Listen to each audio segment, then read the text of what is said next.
I think a materialist approach to things is very, very consistent with my experience in Christian social justice.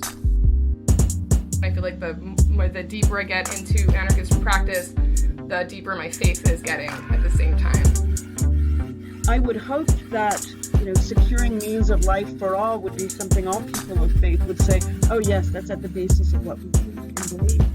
Those who are most marginalized know the most about the true, the good, and the beautiful. To me, it's less that I think building class solidarity is a bad thing, as much as it seems like if you don't attend to things like anti-Black racism, that's always going to get in the way of building class solidarity, actually.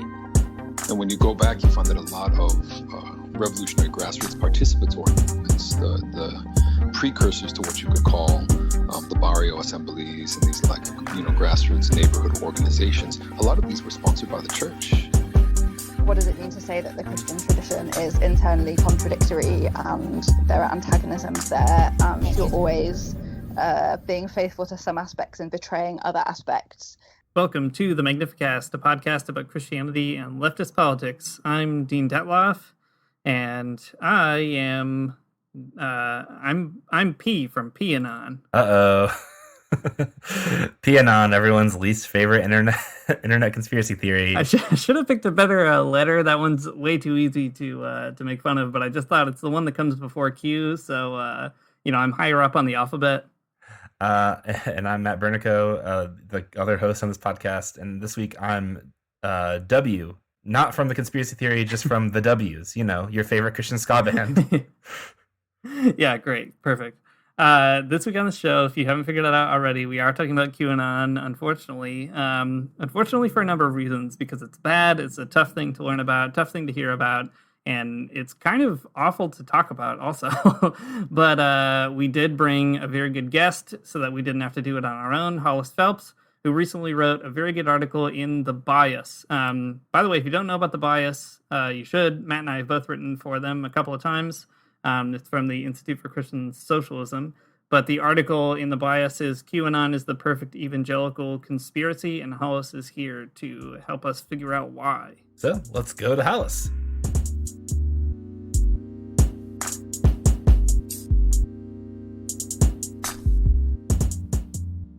Welcome to the show again, Hollis. For people who don't know, Hollis has been on the show in the past talking about his book, a great, fantastic book about Jesus and mammon and the politics of both of those things.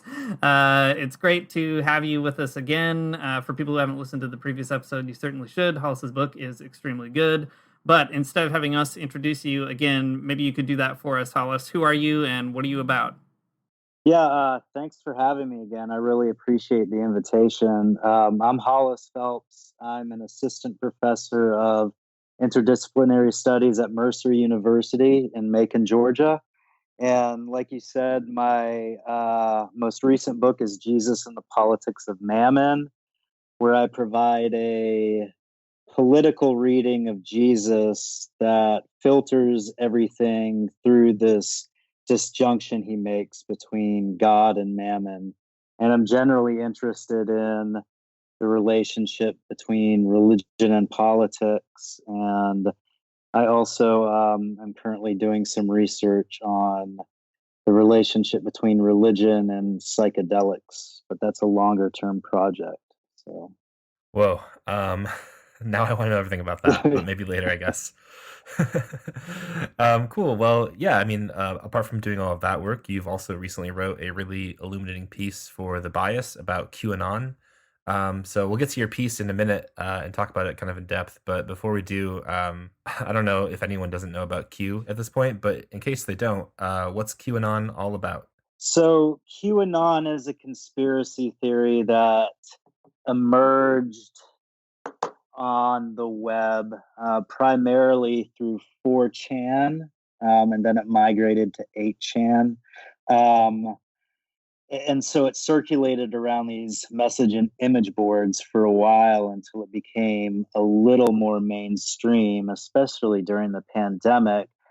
But what it says is that there is this cabal, as they call it, of hidden forces and actors manipulating things behind the scenes.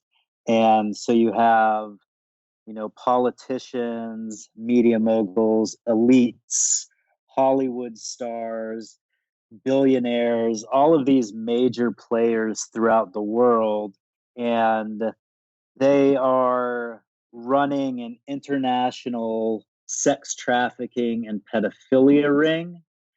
And they're also using this ring for cannibalistic purposes and satanic purposes to harvest a drug called adrenochrome, on which they feed. That's the basic idea of the theory. There's a lot of talk about a deep state. So if you hear talk about a deep state, this is in reference to the QAnon theory as well, at least how it's currently used. And so all these actors are what we call part of the deep state, and they're really just vying for control over us as a people. And this is one of the primary ways they're doing it. It's a little out there as a theory, but that's the basic theory. Yeah, that sounds like at least what I know about it as well. It's weird though. I mean, could you maybe say a little bit more about the ways that theory, I guess, manifests itself in social media? I'm thinking of like like all of the Save the Kids stuff that's been happening and weird, the Christian bubble on Facebook and stuff. I mean, like, all of it seems pretty out there, but I guess it's presented in these more palatable ways. I don't know. Is there anything that you have to say about that? Yeah, exactly. I mean, the theory itself, if you take it literally, seems pretty out there and unbelievable, but QAnon doesn't usually present itself in that way. So the example you just used about the Save the Children hashtag and social media campaign, QAnon was able to hijack that and use that to start spreading their own information and misinformation. And they also showed up at various rallies. But also, it's become so attached to right-wing propaganda that it gets spread in a variety of ways. Most recent and also most concerning, I think, is the way that it pushed anti-mask hysteria and propaganda throughout the pandemic. And I think that, if you look back to the early days of the pandemic, things weren't as contentious as they are now, at least political speaking. Yes, there was still political back and forth, but it didn't seem as contentious, at least as I was observing things. But once QAnon started to get involved and push anti-mask propaganda, and also some, again, other out there theories that about 5G being used to transmit the virus and Bill Gates wanting to insert microchips through vaccines, then it started to become more contentious and more effective in popular discourse. And just at a basic level, if you look at various memes on social media and a lot of the things people are posting from a right-wing perspective, a lot of it is being pushed by QAnon and finds a source in QAnon. Even TikTok now, a lot of TikTok videos are being, posted with hashtags referring to QAnon or the "Where We Go One, Where We Go All" slogan. But yeah, so it's pretty widespread, at least how it functions. And what it does is it tries to draw you in through these other means and then expose you to the conspiracy.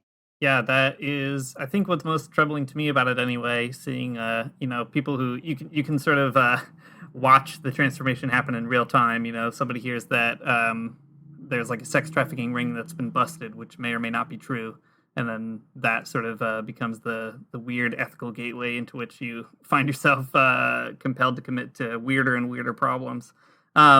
Your article is titled "QAnon is the Perfect Evangelical Conspiracy." And I think that's a great way to continue developing a little bit about how this whole thing works or how it thinks or whatever. So I guess the natural question is, why is that? Why is QAnon the perfect evangelical conspiracy? How can we sort of make it maybe legible in a sort of evangelical framework, or what ties those two things together? Yeah, I would say up front, there's definitely other ways to read it. And if you look at the various articles that have been published on QAnon and the popular media, there are numerous lenses that people employ to understand QAnon. And I think all of those are accurate to an extent. I find the evangelical one pretty compelling because I think there's a lot of overlap between the two. And there's this almost natural progression from one to the other. I think there are a lot of reasons for that, or a lot of reasons why there's overlap there. One is that in the United States, evangelicalism has always had a strong anti intellectual thrust. And by that, I mean that it's really not susceptible to alternative proof claims. In other words, it hinges on to what it believes, and anything that attempts to throw that off is considered out of bounds or considered wrong. When you move into QAnon itself, a lot of the major people writing about the theory from within inside the theory, if you look at some of the most popular posters on these image boards, or if you look at the authors of the various books out there that attempt to write from the QAnon perspective and proselytize in the name of QAnon, they use evangelical language. It's hard to distinguish the two sometimes. You know, you'll have a conspiracy theory dropped in, and then you'll have this language about being born again and language about the second coming. And so the language used to talk about QAnon is very evangelical, and a lot of the writers from that perspective consider themselves to be faithful Christians. So they don't see the two as opposed to each other. They see it as one and the same thing. I also think with evangelicalism that the sort of major sin in evangelicalism always has to revolve around sex in one way or another, whether it's abortion politics, whether it's LGBTQ politics, whether it has to do with sex before marriage and purity culture, you name it, it's always attached to sex in one way or another. And so QAnon provides a really easy fix there because it fits into all of these anxieties around sex and just amplifies them. And so evangelicals can say, see, we've told you that culture is depraved and that sexuality is a mark of this, but look at how depraved it is now. There's literally a pedophile ring being run by elites. And I would say the fourth thing there is that all has to do with evangelicalism being culturally on the decline. And by that, all I mean is that culture has, in a lot of ways, moved beyond evangelicalism. I still think evangelicalism wields a lot of political power, which is in part what QAnon is about. But culturally speaking, evangelicalism in the United States has been passed by in a lot of ways. And the things they have been concerned about, gay marriage, things of that nature, are the norm now. And so this is a way for them to, another way for them to work out, I think, their own fears and anxieties about being on the losing end of a culture war, and them trying to articulate that war in more fervent terms. Yeah, I think that's right. I think pretty illuminating to say the least. Is it all sex and anxiety and stuff, or is there anything else that's that makes it such a compelling narrative? Like I guess like if you're just a person on Facebook, why do you think this appeals? Why would this appeal to you? I think it's appealing the way a lot of conspiracy theories are appealing. It provides you with some sort of secret or mystery that attempts to explain all the random happenings and corruption and crime and everything else going on in the world around you. It gives you this sort of stable narrative that says, oh, this is what's going on. And finally, I can trace everything that's going on back to this basic theory. And so when people come to it, I think it provides this sort of form of knowledge that allows them to make sense of the world, which I think today is probably even more compelling than ever, because there's so much information and so many cross purposes floating around out there constantly, that something that can unlock the key to that can provide some comfort. Another thing too, one of the reasons I think it's compelling is just the sheer repetition of it. I wrote in the article that conspiracy theories today don't necessarily function in terms of how intellectually compelling they are, at least on the surface, but just in terms of sheer repetition. Because at least from my perspective, there's not too much compelling about the QAnon theory for me. I mean, if someone presented me with a theory of the government hiding, aliens in secret at secret government installations, which is, of course, a common conspiracy theory, that compels me in some sense because I can sort of see that. But the QAnon, but I'm not saying I necessarily believe that. I'm just saying that it's more compelling. The QAnon theory seems really out there to me.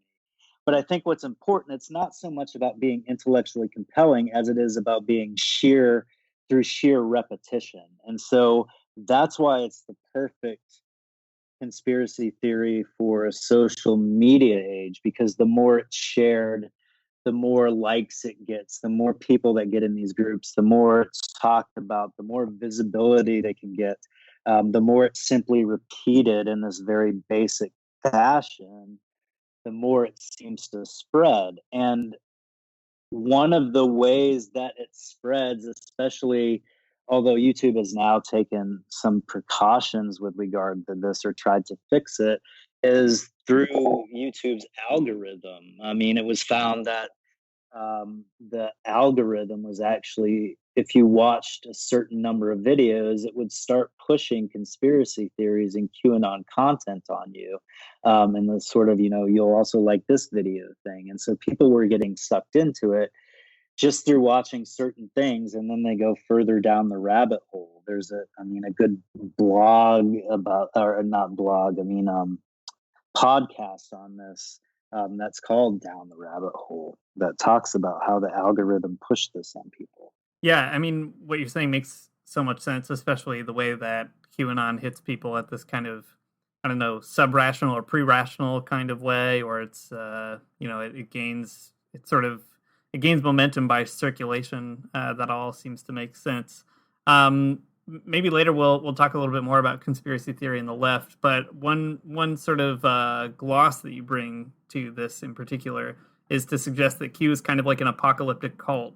And I want to maybe bring that in here as well. If that's the case, like, what events are Q conspiracists awaiting, right? So on the one hand, there's this kind of sheer repetition. It kind of sucks you in, and yeah, you find yourself down the rabbit hole. But it also creates these like desires or expectations. So how does that sort of factor into it? What are people waiting around for? Well, they'll refer to it as the Great Awakening or the Storm. And basically what it is the arrest of the people in this cabal, which will usher in a sort of right-wing utopia led by Donald Trump. I mean, the details of this, I think they're somewhat lacking. I find it all very vague, and I mentioned this in the article as well, that, there's this great hope for something grand to happen, but it's really small on details. In other words, you're not going to get any concrete policy proposals about what they expect. For me, it's really what they're really waiting for is this sort of white supremacist xenophobic utopia where everything that is labeled other everything that doesn't fit into this very conservative narrative about how the world should be and who it should be for will eventually be locked up or vanquished or destroyed. And in this sense, it's like a lot of other apocalyptic imaginations out there as well. I mean, apocalyptic imagery always involves, in one way or another, at least classically, vanquishing some perceived enemy. And that's what gives victory to the aggrieved party. The issue here is that the aggrieved party isn't really an aggrieved party. In other words, they haven't historically and culturally been on the wrong side of race and politics and social mores. The people they want to vanquish are those people, and because they feel threatened by those alternatives. And so that's the way I think it's apocalyptic. And I mean, it has its own savior figure as well, which, as I said previously, is Donald Trump. Donald Trump, for them, is the only one that is currently holding back the forces of evil in the world. And anything negative that happens to Donald Trump is an attempt to overthrow Donald Trump and insert the deep state more fully and control society to an ever greater degree. So this is why when Donald Trump does something absolutely ridiculous, or when, even when news comes out that behind the scenes Donald Trump was absolutely aware of the seriousness of the pandemic and downplayed it, for them, all of that media attack on Trump is just that, and it's attack. It's an attempt to overthrow their leader. And so it's really airtight for them. Anything that happens is an attempt to overthrow Donald Trump, which is why you can never provide any sort of alternative argument to them, because they'll just come back and say it's a conspiracy against them. That's really interesting. A minute ago, you said that the apocalyptic part of it was all sort of vague, and no one has any like hard and fast ideas about what's going to happen, when it will happen, and what it will look like. How does that vagueness, do you think, play into the like the flexibility of the conspiracy theory? It seems like that would make it hard to argue against. Yeah, I mean, because it's so vague, you can almost attach anything to it. And so anything that happens, if it falls outside any of the predictions, then it's really not a problem, because it either just hasn't happened yet, or maybe we read things wrong, maybe we got the details wrong. It's the same sort of thing that we've seen for decades in evangelicalism with predictions about the end of the world, or apocalyptic narratives, or readings of biblical prophecy. There are these predicted ends, whether specifically or vaguely, and when it never happens, it's always, oh, well, the time is longer than we thought, or maybe we got this detail wrong, or something like that. But this is a really interesting thing at the basis of QAnon as well, is because the original post that started this all off by the person who goes under the name of Q was very specific in what would happen. This individual said that, talked about the imminent arrest of Hillary Clinton.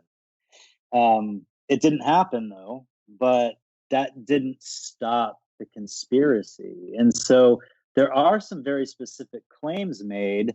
When these don't come to fruition, though, then there are ways to get out of that by, appealing to a lack of knowledge, or more action on the deep state, and Trump and his cronies had to change course and postpone things. But the actual future claims, as far as what is this going to all look like, what's the end goal here, those always remain outstanding and vague, which means it could be just about anything. And, I suspect that that's not going to change, even if Trump loses the election to Biden. It's just going to, for QAnon, be another instance of the deep state attacking Trump. And so they'll come back with even more force, unfortunately, I think. Yeah, I think that sounds about right, unfortunately.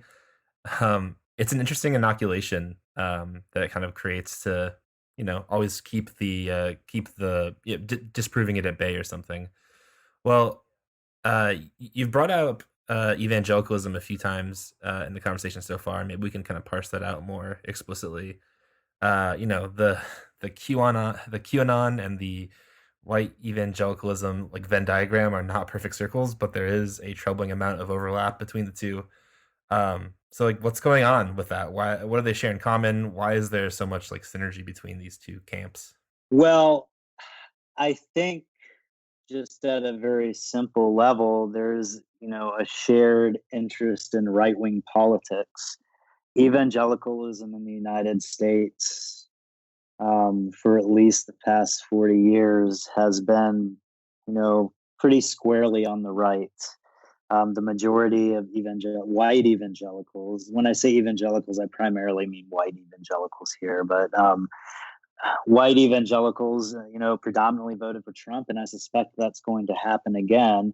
And so the kind of right-wing politics that QAnon plays with are the same politics that we find in evangelicalism. So when I say in the article that QAnon isn't this outside force that's infiltrating churches, that it's already there and already has been there, that's really what I mean. To go back to, I think another attraction in evangelicalism is this tendency to name anything that disagrees with your worldview as not just a disagreement, but as evil, and sort of put it in metaphysical terms.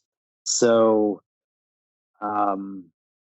people on the other side of the aisle, or people with different political positions, are not just people trying to understand things the best they can. They're people who support or are involved in this evil cabal, which is why, during the election, Hillary Clinton could never, during the election between the 2016 election, Hillary Clinton could never just be, a normal neoliberal politician who used to teach Sunday school. She had to be the very incarnation of evil for evangelicals, which she is in the QAnon conspiracy as well.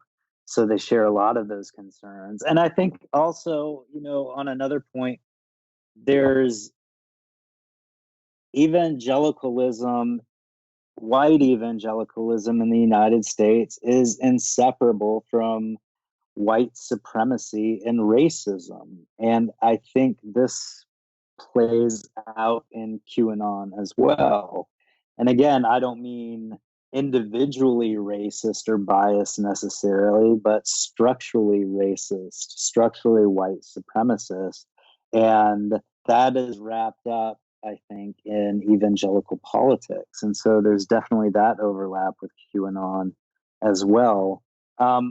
As you said, it's not a perfect Venn diagram. And there are even some people in what we would normally consider like more, I guess, left discourses, or at least liberal discourses, all these health and wellness goop people that have latched on to QAnon as well. And I know some people who aren't religious at all that have latched onto QAnon, but they're all looking for something. And I think for evangelicals, QAnon, provides more of the same, and it's just not that far of a stretch for them to latch on to this theory, because they've been hearing aspects of this theory constantly over, the past 40 years or so. They've been hearing how evil people are. They've been hearing all these sexual politics. And so I think it's natural for them to latch onto it. Or not natural, maybe that's the wrong word, but it's not surprising to me. I would be more surprised if evangelicals didn't latch onto it. Yeah, that makes a lot of sense. Certainly rings true for me. I think, you mentioned there's lots of angles on the QAnon thing. Evangelicalism is just one, but I think that you're right to point out that it is a really unique kind of angle or vector that makes sense of it in a unique way as a result. I'm thinking of like when I was in high school, I was in a sort of charismatic right wing youth group, and like we would watch these documentaries about how like U2, they're all like Satanists. Everybody in the music industry, they're all Satanists, and the devil's on the move and the enemy's gonna get you like a prowling lion, right? All this kind of stuff, like the satanic panic stuff, that just gets sort of recycled.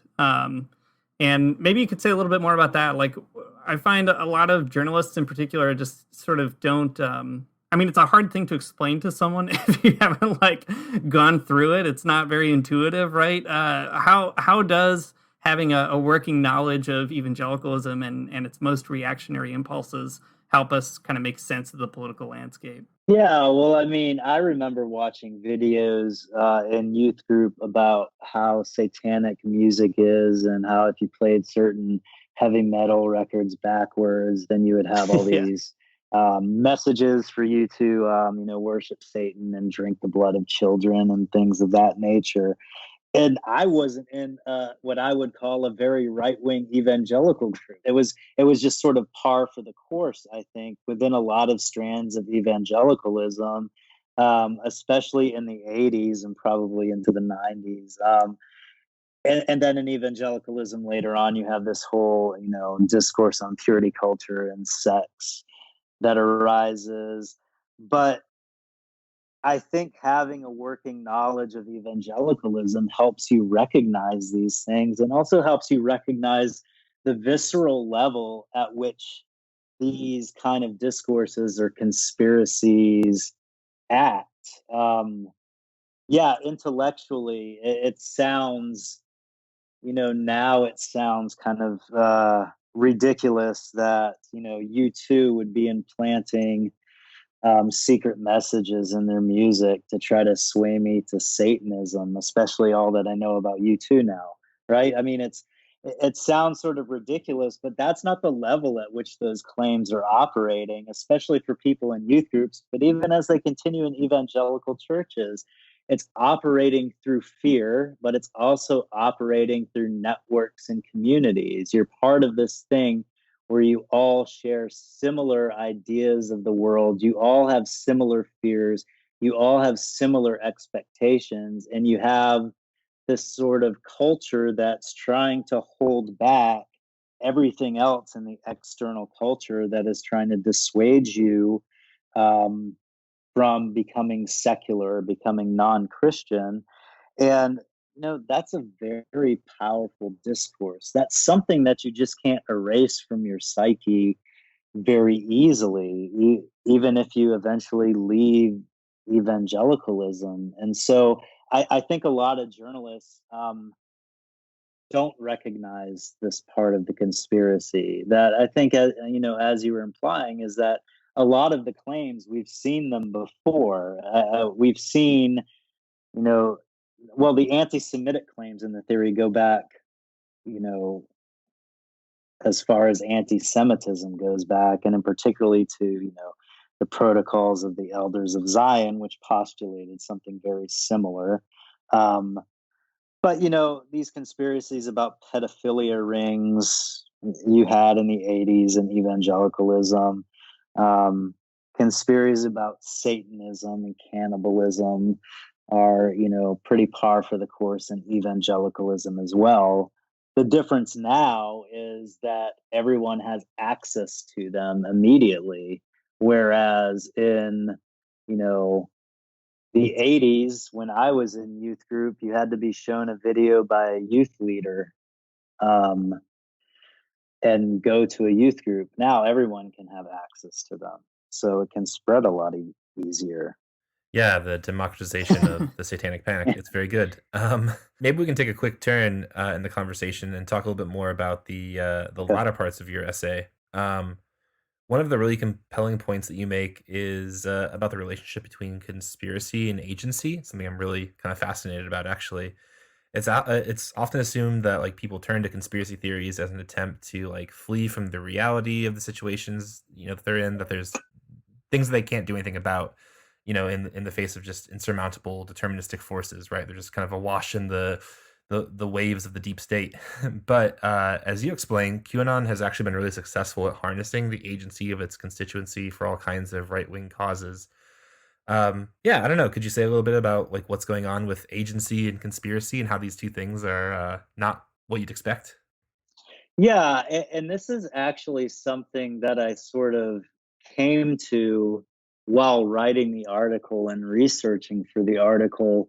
That wasn't even on my radar, or it wasn't something I thought that I would end up writing about. I mean, I read a lot of critical theory, and a lot of contemporary philosophy, and you know, a lot of it is really lacking in a sense of agency. In other words, there's a lot of attempt to explain how these structures beyond our individual control are interpolating us into various systems, right? And so we become these cogs in a machine, and um, we become data for large companies, and capitalism in a sense takes away our agency. I think that's a very common discourse across a lot of strands of left thought, a lot of strands of critical theory. And so this is actually what was on my mind when I went into it. But when I went in and read what the QAnon people were saying, um, I came away with the sense that they don't think that at all. They think they're part of some grand struggle, and they give numerous instances of what they think they're doing to influence the world. And actually, what they're doing is influencing things. And so I also think that people are finding a refuge there because it does give them a sense of agency. They can feel that they're a part of something um, that may not be available to them otherwise. And for them, every protest that they show up at, every meme that they continue to spread that catches on, and there are numerous QAnon memes that have become popular. Every time, I mean, someone, someone writes an article about them or goes on a podcast to talk about them, that's evidence that they're having some sort of effect. And so they actually do have political agency. They're just using that agency in a sense that people outside of QAnon don't appreciate or don't like.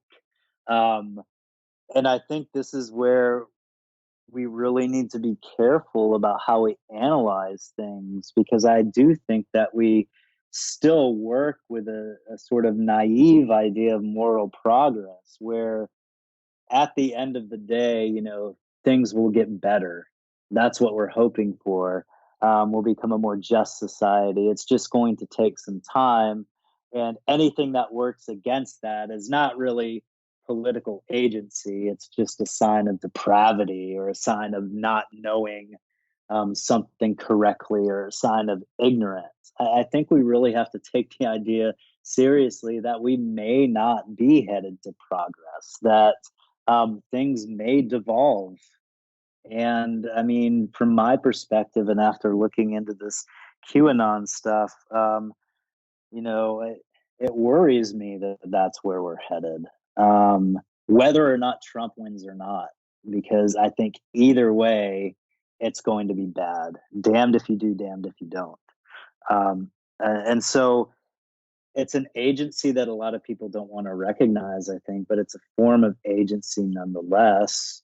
And I think we need to deal with it as that. We need to deal with it as a type of political will, and not just dismiss it as some crazy conspiracy theory. And until we do that, I think it's going to continue to spread. I think that's right. And I mean, as kind of troubling as it is, it has a real explanatory power, at least, that makes more sense than some other explanations. And in particular, I'm thinking about how, you often talk about how we shouldn't understand something like right-wing evangelicalism as being hypocritical when it does things like, I don't know, believe QAnon or support whatever the worst thing Donald Trump is doing at a given point in time.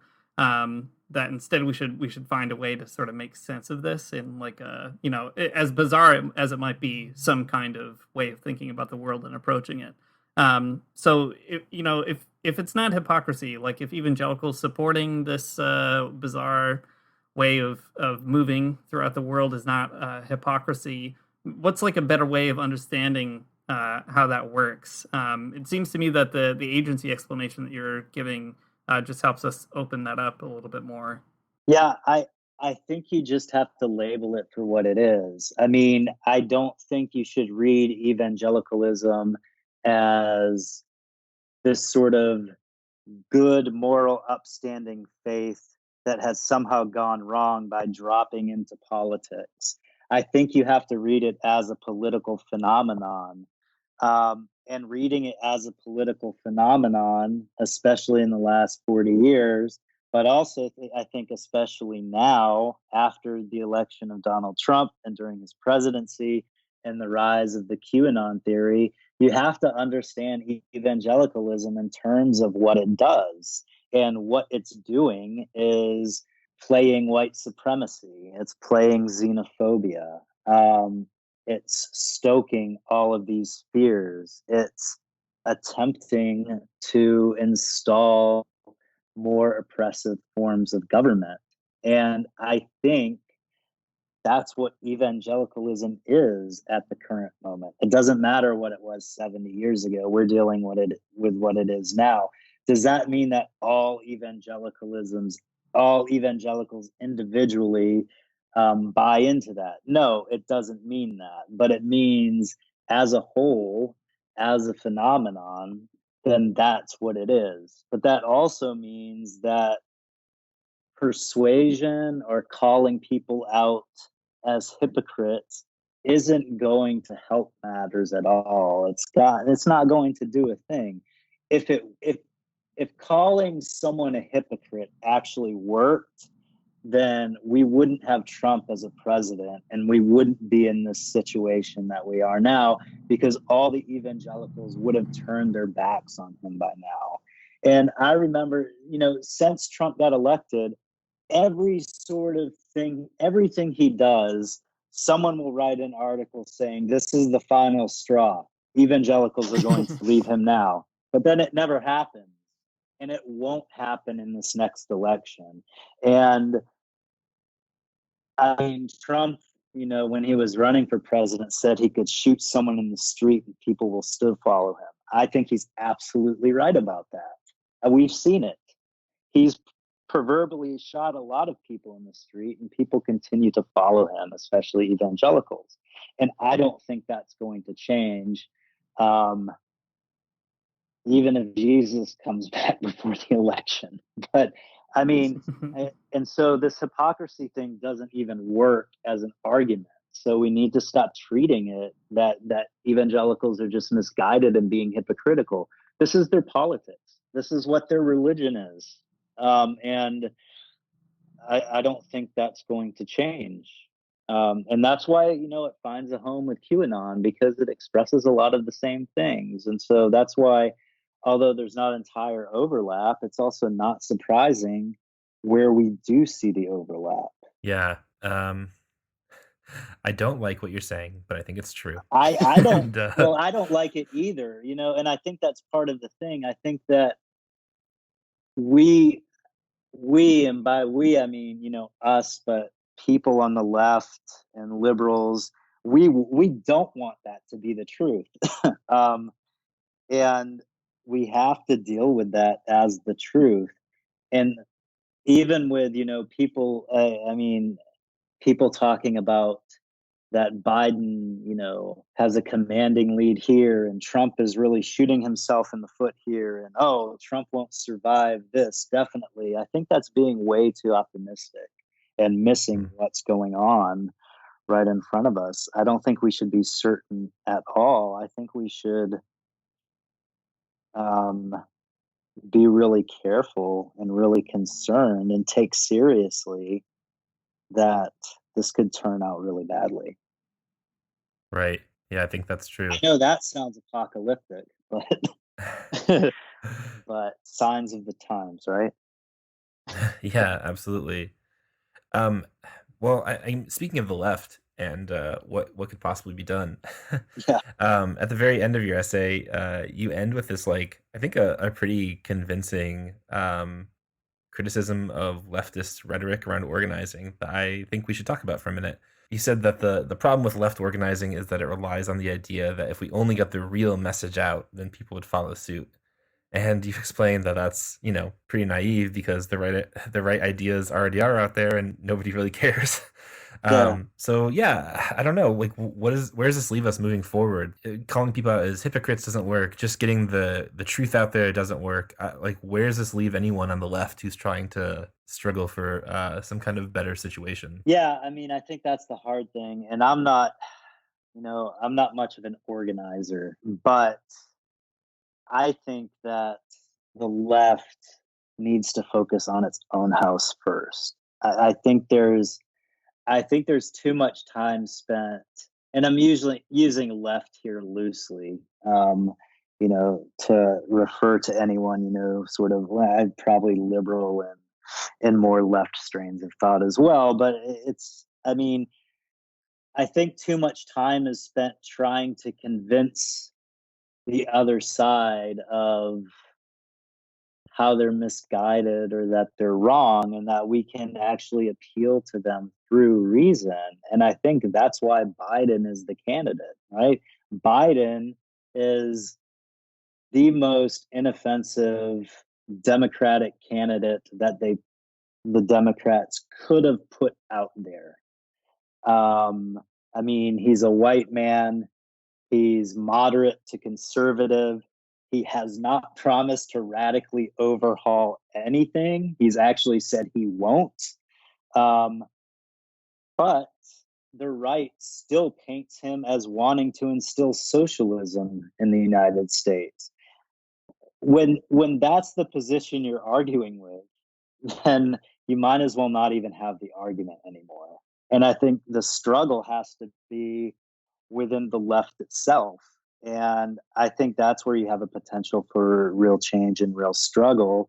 You have had some left upsurge since the 2016 election, and so that's promising. But there's fights within the Democratic Party and among people on the left on where to move things.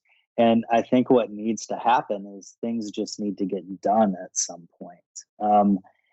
And that sounds really naive too, and maybe that sounds simplistic, but I think the only way you're ever going to convince people of anything is if they actually see it having some benefit for them. And so, you're not going to convince people. Let's take like healthcare as an example. The argument clearly isn't working for a variety of reasons. Because healthcare industry is so strong is one reason, but also just because of the propaganda on the other side about, the expansion to something like Medicare for all. That's not, that argument isn't really working. And so at some point you just need to, jam something in there and show people that it does work. And that's the only way it's going to actually work. Now that's the only way, because if people see the benefits from something, then they're more likely to go along with that. The problem there is that means, a lot of investment, and that means going against the interests of a lot of people who are in the Democratic Party as well. I guess one of the main things is that the discourse just needs to shift on the left. And I'm not saying, there are people on the left who don't do what I'm criticizing. So that's not who I'm criticizing here. But I think that the left lets the right make the rules too often. And it lets them set the narrative. So if we looked about, a couple months ago, people still had abolished the police on their lips. And now no one's talking about that anymore.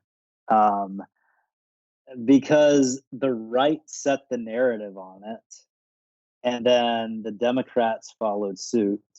And now the narrative is, for all intents and purposes, a right-wing narrative. The problem is we don't have too many left-wing narratives out there that coincide with the people who are actually in power. What you're saying, I think, makes a lot of sense. And it also, I guess what comes to mind for me is like, how do we differentiate between like the desire for a conspiracy theory that gets expressed among QAnon people? I mean, some people, it's true, are just, I don't know, like, I don't want to say that you can just write them off or whatever. Lots of people do, and that's fine. I'm not here to tell you shouldn't, but I'm not trying to do that in my own situation. But like, you know, there's maybe a subsection of people that you'll just never reach, and that's fine. But like, there's also a lot of otherwise like seemingly normal or average people who get sucked down this sort of well, and for some reasons that seem kind of right, like the way it gets interpreted is obviously massively wrong. But like, this assumption that there is a powerful class of people like calling the shots in the world, that extremely basic premise is true, right? And that is a leftist point. It's just, who are they, right? And how do they do it? And how does it work? And how is it not a conspiratorial narrative, but a sort of, you know, a social scientific narrative, or however you want to put it, a political narrative?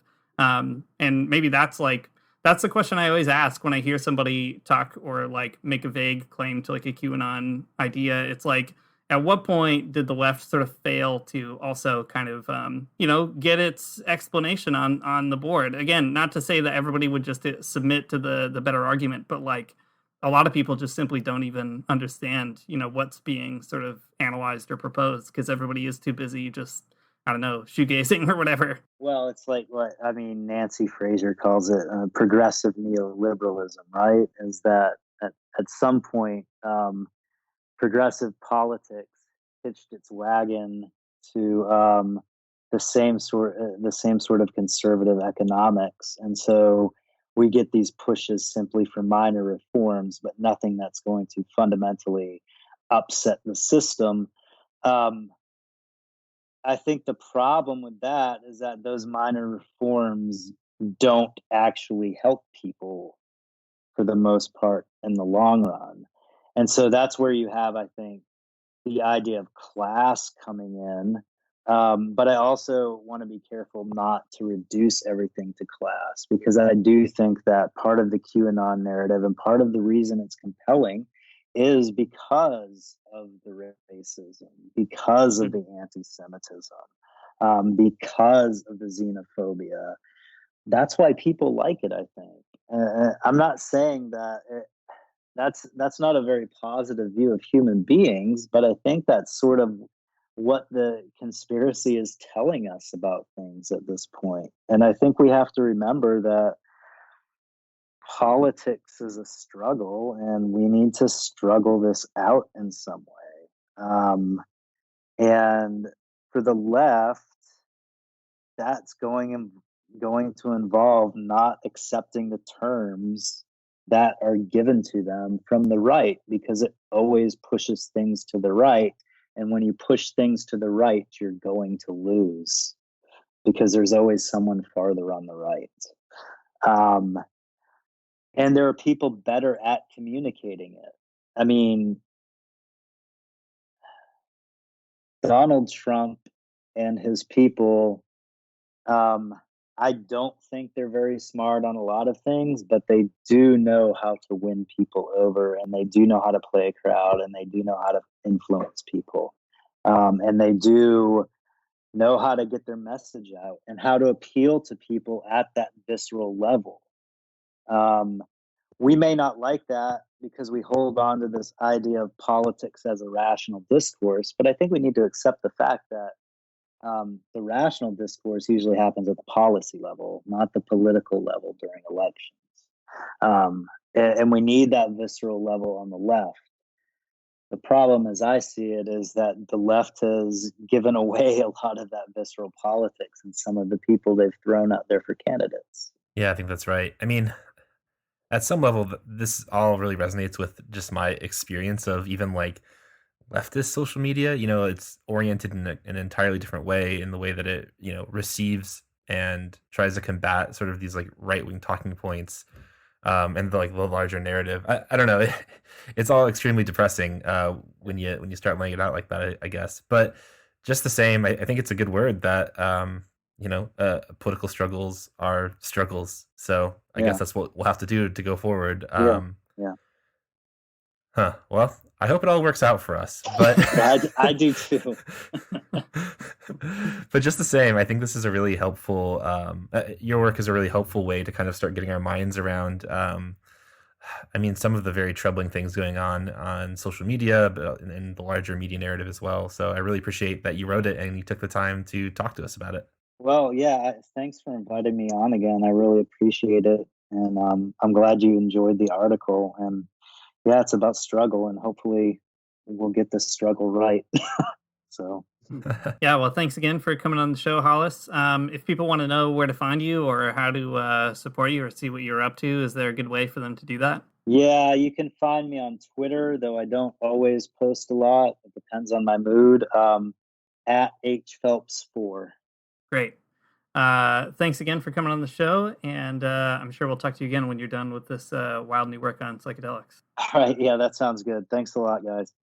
Thanks for listening to the Magnificast. If you like what you heard, and it's depressing and bad, and you probably didn't like it, but not liking it is okay. But you're probably better off knowing about it. Anyways, if you are better off knowing about it, you can support us on Patreon at patreon.com/themagnificast. Hey, we've got a new sticker up there. If you support us at the $10 or $11 level, you can get a very cool Camilla Torres sticker that Ryan Cagle designed, and it's really great, and you should do that. But if you can't, that's fine too. To clarify, you'll get the sticker if you donate at that level for 3 months specifically. Right. That's just the weird way that Patreon works. Yeah. It's not like you're buying the sticker. It's a reward for us. That's right. For you. Anyways, as always, our intro music is by Amari Armstrong, and our outro music is by The Illogical Spoon. We'll see you next week.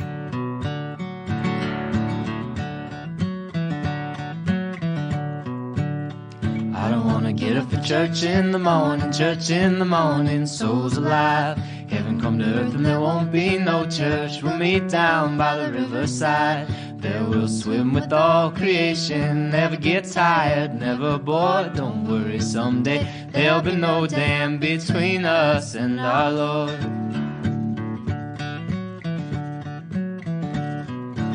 Jackson, keep your hoods up. Keep your hoods up and you stay up late. In Jackson, you keep your hoods up. Well, you keep your hoods up and you stay up late. Oh, don't mind a cold night, but we might mind if you leave too soon. So come on now, it's still early.